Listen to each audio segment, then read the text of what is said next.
Good morning. இன்னைக்கு pre மார்க்கெட்டோட analysis என்ன அப்படின்னு பார்த்துடலாம்.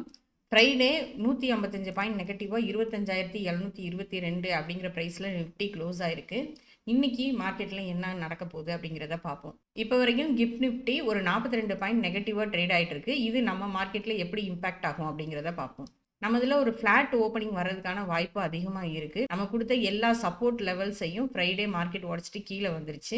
25,725 அப்படிங்கிற ப்ரைஸ்ல இருந்து மறுபடியும் சப்போர்ட் எடுத்துச்சு அப்படின்னா 25,825 ஒரு ரெசிஸ்டன்ஸாக இருக்கும். அதுக்கு அடுத்து 25,920 அப்படிங்கிறது ஒரு ரெசிஸ்டன்ஸாக இருக்கும். ஒரு மேஜர் ரெசிஸ்டன்ஸ் அப்படின்னு பார்த்தீங்கன்னா 26,000 26,100 இது ரெண்டும் மேஜர் ரெசிஸ்டன்ஸாக இருக்கும். 25,750 அப்படிங்கிற சப்போர்ட் உடச்சிச்சு அப்படின்னா அடுத்த சப்போர்ட் 25,600 25,500 இருக்கும். மார்க்கெட் ஒரு சின்ன புல்பேக் மார்னிங் எடுத்து 25,800 வரைக்கும் போயிட்டு திரும்ப கீழே வர்றதுக்கான வாய்ப்பு இருக்கு. இன்ட்ராடே ட்ரேடர்ஸ் ரொம்ப கேர்ஃபுல்லா ட்ரேட் பண்ணுங்க.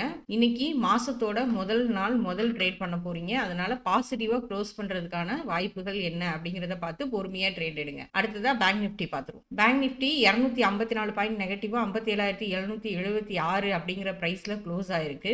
இன்னைக்கு ஒரு ஃபிளாட் ஓப்பனிங் தான் பேங்க் நிஃப்டியில இருக்கும். 57,814 ஒரு ரெசிஸ்டன்ஸா இருக்கு. அடுத்து 58,264 ஒரு ரெசிஸ்டன்ஸா இருக்கு.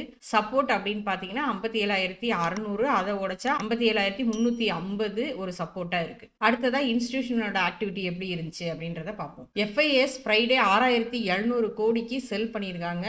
லாஸ்ட் வீக்ல அவங்களோட செல்லிங்கை வந்து கொஞ்சம் குறைச்சிருந்தாங்க. இப்போ மறுபடியும் அவங்களோட செல்லிங்கை அதிகப்படுத்தியிருக்காங்க. DIS 7,000 கோடிக்கு பை பண்ணியிருக்காங்க.